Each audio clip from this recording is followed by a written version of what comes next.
All right, I just cleaned both of these ponds yesterday. You can see how fast they get dirty. Eventually, you know, we're going to have to, if we're going to keep this many waterfowl, we're going to have a better pond system. But for now, I've been kind of nursing this back to health every time it has an issue. The hose that connects the pump to the waterfall has been dry rotting and cracking, and I'll repair it and it'll just do it again. That's probably not the best hose to use. That stuff doesn't last long. Anyway, the point now is I came out here and this was running great yesterday, and now it's not running at all. And I've tried different things to see what's going on. I don't think it's burned up because this has happened before. It's like it gets stuck. So I'm gonna have to take it apart and figure out what's wrong and replace that hose. So that's what I'm gonna start on right now.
So that seems to be running fine.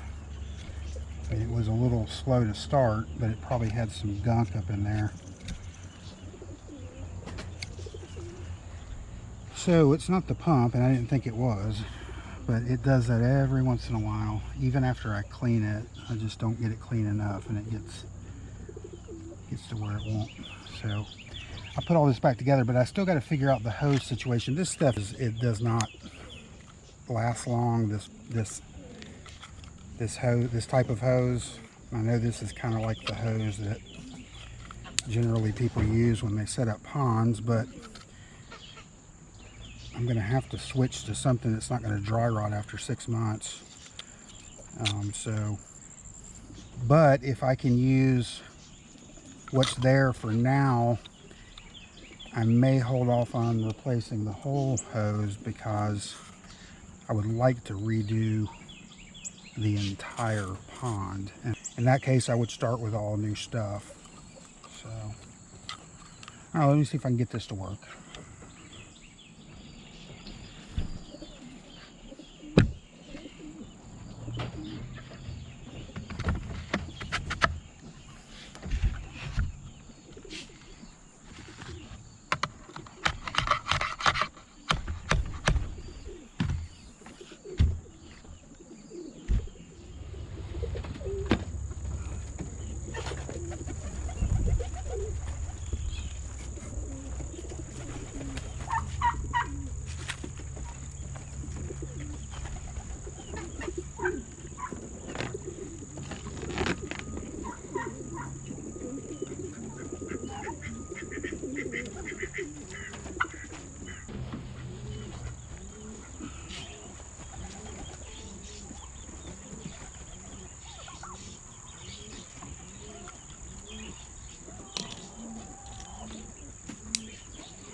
can't even bend that stuff a little bit without it just breaking. I'm attempting to try to save it, but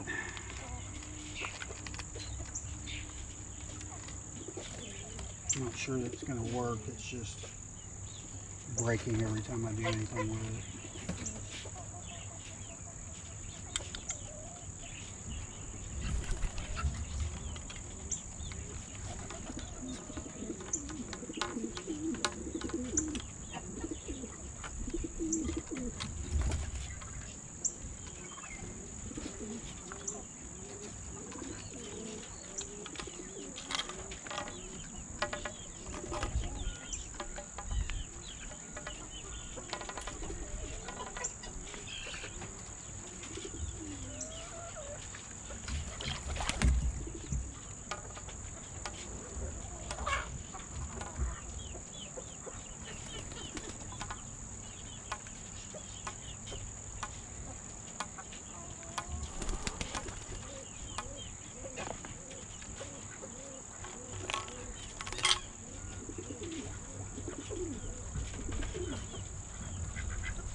Okay, so that's running good now. The thing is, in order to replace that entire hose, it's actually buried in that rock work. So I'm going to have to take the rocks apart if I want to hide the new hose. I suppose I could get a little bit smaller hose and just go inside that existing hose, but then I got to worry, is it going to have the same flow rate as the hose that's running the water now? So I just left it. I feel like if I bend that again, it's just going to break again. So I know it's going to have to be replaced at some point. I'm trying to hold out until when we redo this pond. We were going to do it this past summer and we just didn't get around to it. So that is on the to-do list. But until then, I'm just going to leave the hose that's in there now and hope for the best. It seems to be running okay right now. Let's see what happens with that. Here's a little update on the Cream Legbars. So these birds were really standoffish. Now they're pretty friendly. You can walk up and pet them and everything and they're totally fine. So I did end up with one confirmed rooster, the one right here in front of me. The other one that I thought was a rooster, I'm still not 100% sure on. They were all supposed to be hens, but a few of these had the black dots on their head, which signifies that they're going to be a male. I think at least two of them had the dots, but I could have been mistaken on one of them, but I know that one for sure is a rooster. And as you can see, they come in all different colors. They have like, this one's got like the barred type colors, like a barred rock or a Dominicker, and then some of these look more like the patterns on an Old English. So it's interesting.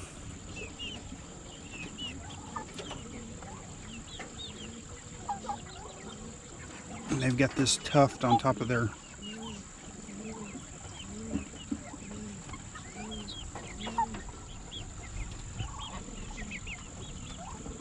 some of them don't have the tuft, like this one is just, that one doesn't have it. This one here has it. And that one back there really has it.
And while we're doing updates, check out these ladies. These are those standard Cochins, which, you know, I always thought Cochins were kind of similar to Bantams, where they would be a smaller breed chicken, but Cochins are just as big as any other standard breed. I mean, you can see how big these ladies are, and they're not even fully grown. And these are more like show quality birds, so I've kept them off the ground so that their leg feathers stay nice. A lot of times people will get these to show at a chicken show. They're super friendly, and they like to talk, as you can hear.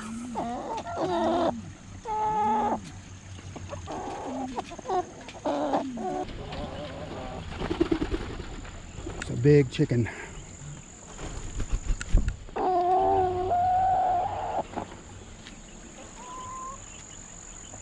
And she's not even fully grown yet. They're a little over half grown, I would say. But you can see their leg feathers go pretty much all the way. And they're just a fluffier chicken. You can see all the way around, they're just a big fluff ball. And here's one of the buff Orpingtons. Well, most people just call these buff Cochins, but they are buff Orpingtons, just with feather legs and a lot fluffier.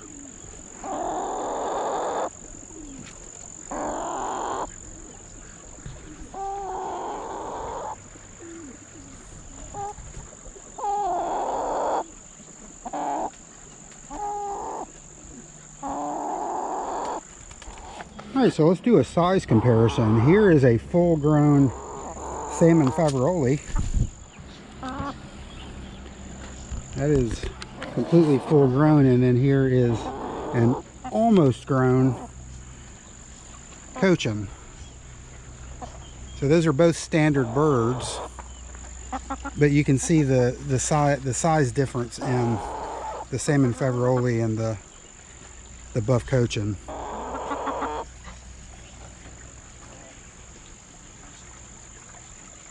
So these Cochins almost kind of remind me a little bit in size to Brahmas. Brahmas are a big chicken, one of the biggest actually.